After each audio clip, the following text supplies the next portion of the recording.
অসমতে ঘটিল এটা মৰ্মান্তিক ঘটনা। মাত্ৰ এডাল হেডফোনৰ বাবেই মৃত্যু হ'ল এগৰাকী অসমৰ যুৱতী। নগাঁও জিলাৰ চামগুৰিত সংঘটিত হৈছে এই মৰ্মান্তিক ঘটনাটো।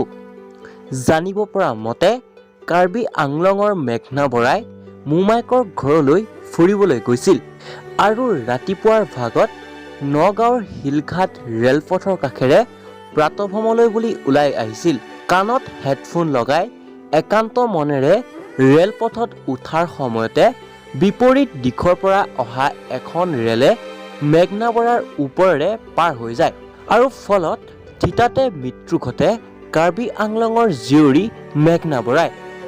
ঘটনাটোৰ পাছতেই সমগ্ৰ অঞ্চলটোতে শোকৰ ছাঁ পৰিছে আৰু শেষত অকাল মৃত্যুক সাৱটি লোৱা মেঘনা বৰাৰ আত্মাৰ চিৰশান্তি কামনা কৰিলোঁ।